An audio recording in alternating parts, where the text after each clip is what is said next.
أزيرة.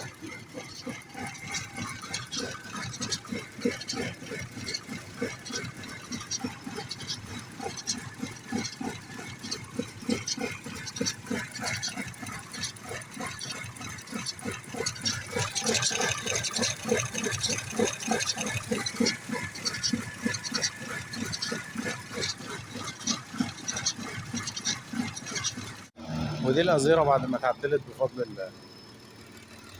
حرك ما شاء الله، ثابت أهو 100%. وادي الطاس عليه.